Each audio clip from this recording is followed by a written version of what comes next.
Chào các bạn nhé.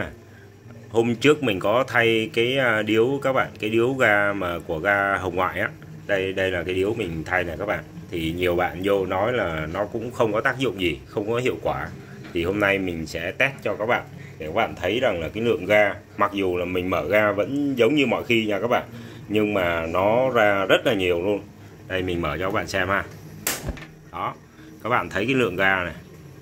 Đây là cái mức mà lớn nhất nè, lớn nhất này, nó lên tới cả tầm 15-20 phân luôn nha các bạn.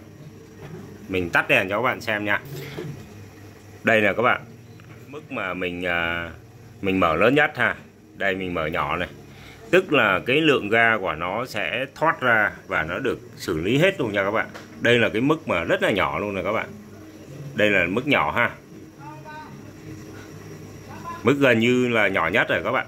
Và các bạn thấy lượng ga nó đốt rất là nhiều. Đó. Và đây là bên nồi mình hâm ha. Các bạn thấy này, mình hâm nồi thì nó tòe hết ra cái đáy nồi luôn.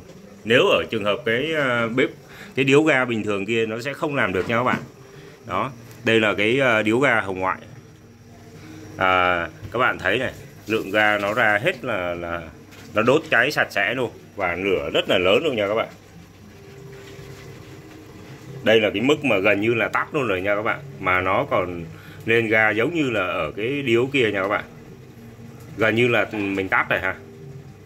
Thì các bạn muốn bền thì các bạn có thể là sử dụng cái điếu nó loại tốt hơn, khoảng giá nó sẽ cao hơn nha các bạn. Đây là mình chia sẻ, và cái điếu ga nó cũng là cái điếu ga rẻ tiền bình thường thôi nha các bạn. Các bạn thấy cái mức độ lửa của nó, đây là ở cái mức gần như là mình tắt rồi nha các bạn.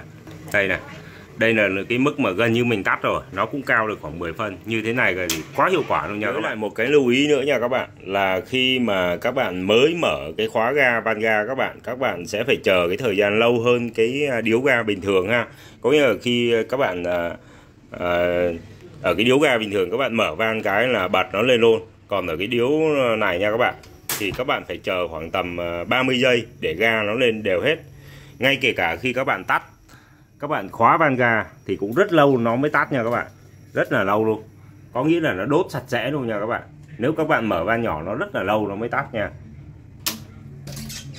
Đó, các bạn thấy này, đây là cái mức mà gần như là mình tắt luôn rồi nha các bạn.